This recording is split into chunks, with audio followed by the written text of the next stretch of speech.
Ahoj, som Martina, mám 29 rokov a k Simonovi som sa prihlásila kvôli tomu, že sa mi zažiadalo zmeny a všetko, čo urobí on, môže byť len lepšie.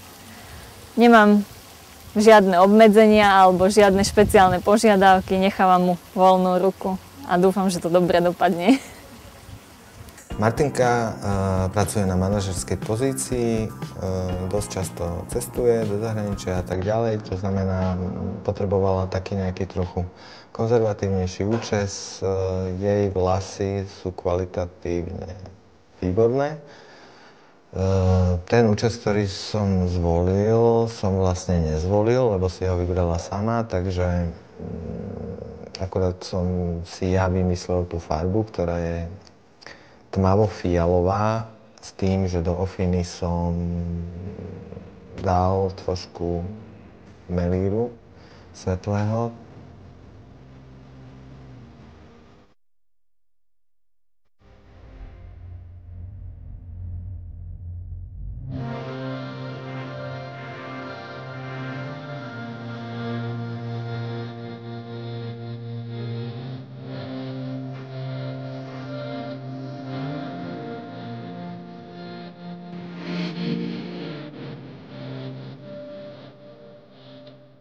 Tento účes je prispôsobiteľný skoro každej tvári, okrem príveľmi gulatého typu, lebo on sám v podstate je taký, že robí taký ten oválny tvár a keď je ešte k tomu veľmi oválna tvár, tak už by som to asi ja nedával.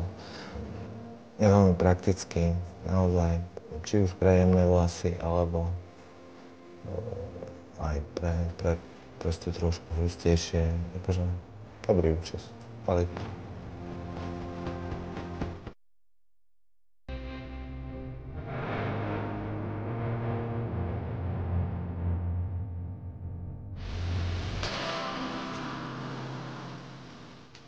Čo sa týka tej úpravy toho účesu, tým, že má Martina úplne rovné vlasy a husté, v podstate stačí si to umyť a nemusí to ani fúkať cez kefu, stačí, keď si to vysuší.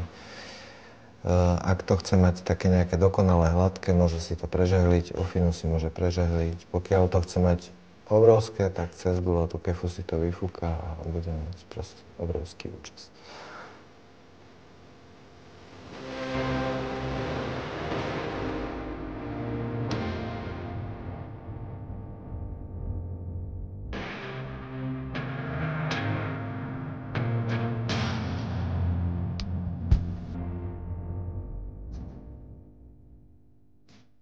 No, s výsledkom zmeny som spokojná. Na prvýkrát sme sa so Simonom zhodli aj na strihu, aj na farbe, takže neboli veľké zvady. Strih je kratší, lebo moje pôvodné vlasy neboli príliš dlhé na ten strih, ktorý sme vybrali, tak myslím, že okolie čakalo, že sa dočká väčšej zmeny, že neprídem len prefarbená alebo len podstrihnutá a určite budú spokojní, keď ja som spokojná. A myslím, že upravovať sa to bude tiež rýchlo a ľahko. Ráno nebudem musieť stávať o hodinu skôr, takže poteší.